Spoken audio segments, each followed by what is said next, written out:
Okay, so welcome back to Trackside Chat episode 3. Now, this is the project I was talking about in the other video. Um, as you can see, pretty nice. Several things have been given to me and some other things I've had to purchase. But what is about to go on here is a 8-foot long by 12-inch wide static layout. No moving, no nothing, and it's going to be one of those where like you get tired of looking at one train, add some more to it. Because believe me, HO Atherin blue boxes are still really high on eBay and places like that, but still less expensive than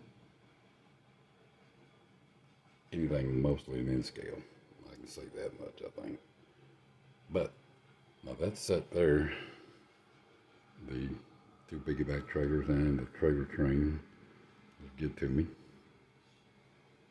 and he knows I appreciate it very much. I'm not going to mention any names, but very nice. And along with this track, this is Atlas HO Scale Code 83 True Track. Now, I did have to purchase this switch, and the thing about it is this shelf board is 10 inches wide, or about 9 3/4 actually. This was supposed to have been according to them, a 22-inch degree radius on that switch. Now this is an 18-inch that I had with this set that was given to me, and it just doesn't work.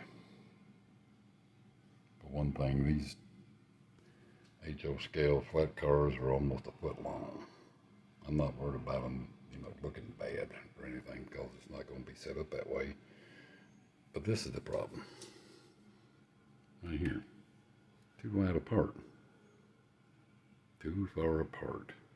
Now this is going to go down here somewhere about 2 more feet that way.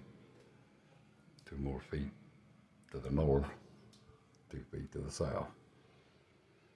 So, and there's going to be my yard for trailers, piggyback trailers. Now, a 12-inch board will be, I don't know, not much wider. That's the reason I got to bring this in, because the spur for the trailer cars, the flat cars, is going to come right down through here on the other side of this and to a ramp right here.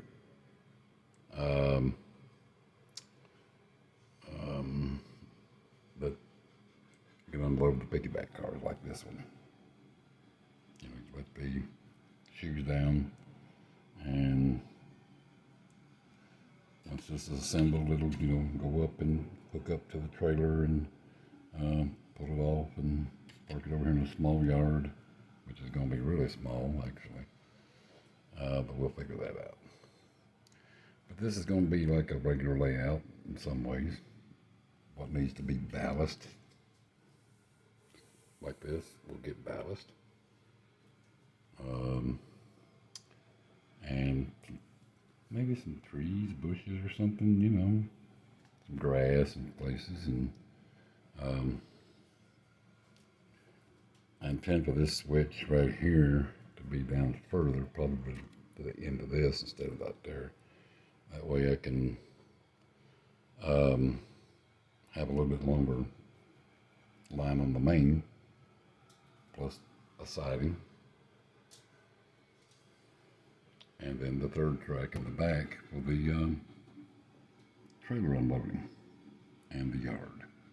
And some kind of little building here with an office with a yard.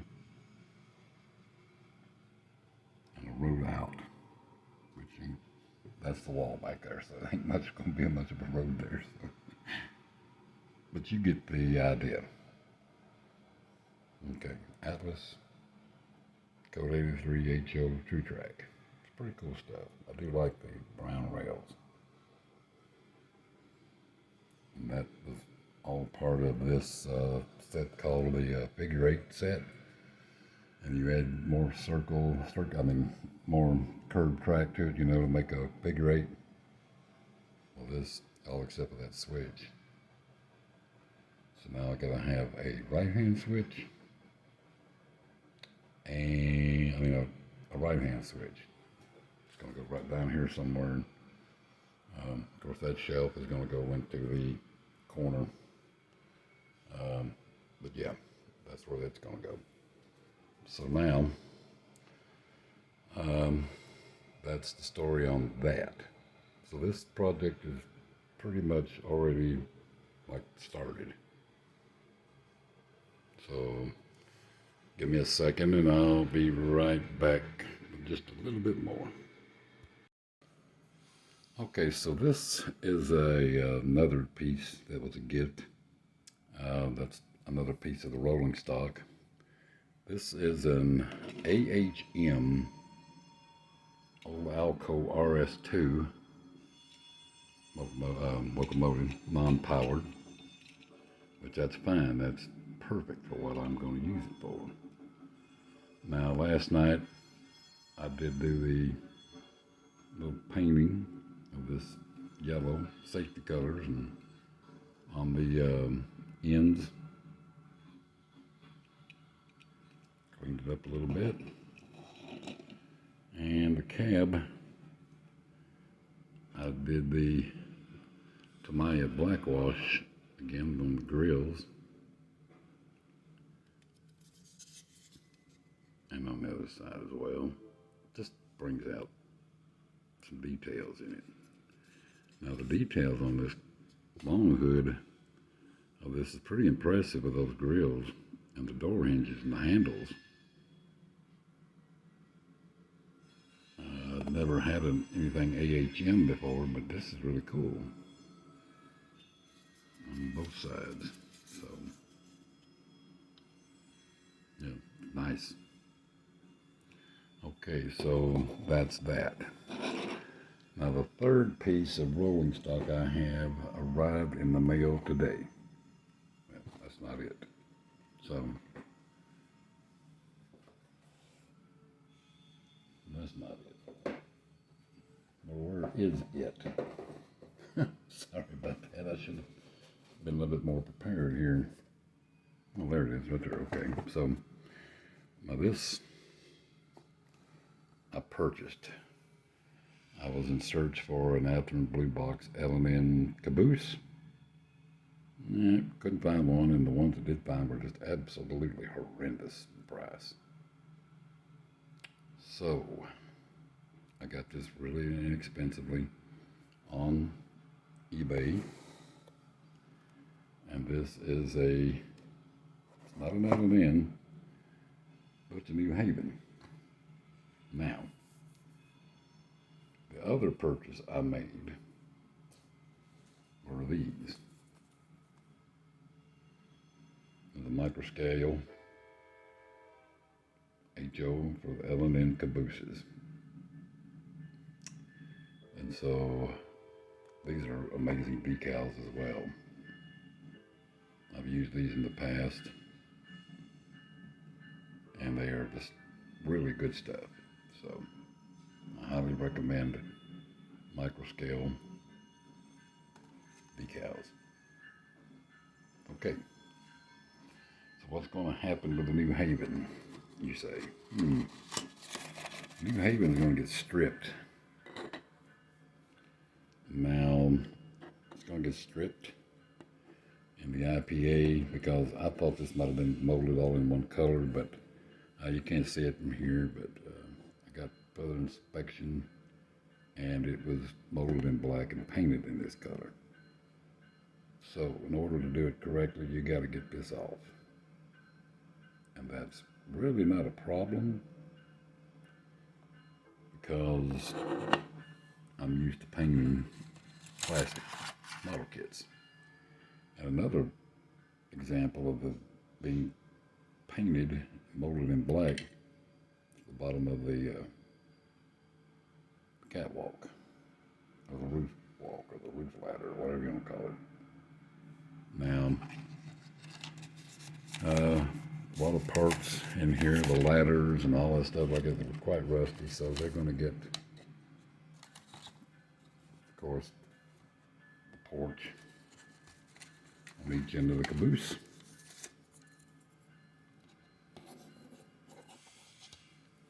As you can see, it's this will get everything out. After I get all the rusty parts cleaned up, this will get applied with all of the handrails, the brake stand, and the ladders. We'll mask it all off beyond all of this. And the bottom, well, that's just attached on it right now. It's just the undercarriage on both ends and sprayed safety yellow all at one time. So now, Rust-Oleum safety yellow. I'm not really happy with it, and I'll tell you why. This looks a little bright. Now, I use white spoons to test paint, and in this case, it just looks a little too yellow, too bright. Now, I did prime this in the gray that I use mostly before I applied the safety yellow to it, and I did the same thing with this one, but this color is chrome yellow, which is a very popular Ford car color, especially back in the 60s and 70s. Very popular. So I don't know yet which I'm going to use for the ladders and the porches. But this is the color I use for the primer. Rust-Oleum Universal Bonding Primer. And I have used this on every kit that I've built. Now I'm talking about kits, I'm talking about all that stuff. About 16 different kits in a year and a half time after I started my Social Security. When you can still buy kits pretty reasonably. That's gone, those days are dead. Oh, right here is the Tamiya wash I'm talking about, in case you want some. It's just panel line accent color in black. They also make it in brown and gray. Amazing, amazing stuff.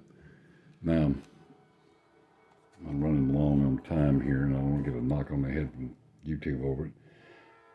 But after I get this stripped and primed, this is the color that I'm going to use. This is Rust-Oleum, and it's called Toolbox Red. It says right there, matches Craftsman original equipment colors. So it looks like a big rolling Craftsman toolbox. But it's a really pretty red color.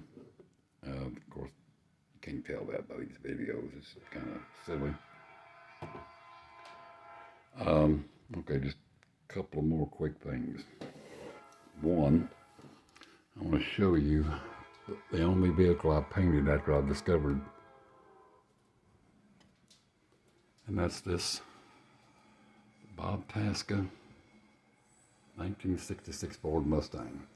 Now, I'm not completely finished with this car, but that is painted in that toolbox red. I think it's just a really pretty color. I don't have good lighting here, but so now that is Ford candy apple red from Duplicolor. You know, the little short cans you can get at the parts store to patch up your fender. The roof and the interior are Duplicolor Ford Wimbledon white, the same as it is on this Ranger, 1971 Ranger XLT. Now, the color on this truck, the bed color here is Duplicolor Ford Engine Blue. So I just thought that was the perfect color to go with the Wimbledon white. And so it turned out really well. I didn't add any gloss to the cab. And then the Ford Blue was just naturally that way. It's just very nice. And all of this trim work right here, I do that with a metallic silver Sharpie. Of course, there's my 1960 Ford Ranchero and Coca-Cola livery. That was a birthday gift. And back there's a Bronco half cab. Cool truck. But not near as cool as my Bronco 66. No, actually it's a 71 because it's got the 302 in it. So, yeah, baby. And then I have these. This is the 1965 Ford Mobius Ford F100 with the service bed and some things laid in there, compressor, oxygen settling. These guys here, they work in the shop here, which is a Shell station. Now there's my favorite car I built, 69 Chevelle. This is my 78 Bronco. And my 74 Pinto, I had one just exactly the same color. So I built that. And then there's the Ford C600 stake bed truck that I just made up and used for the Shell delivery truck. And there's Dave. Dave is a retired adult film star from the 70s. See that mustache? Wow, cool. And those are 1/25th scale Coca-Cola machines. An old Vendo, can't remember the name of the company that built those, and then the chest type, which came with the Ford Ranchero. And all those great decals. So, I'm used to decals, used to painting. I have to do all my painting outdoors. I've never had an airbrush, don't want one, and don't have the place to do it. So I do all my painting out of doors when the weather is suitable.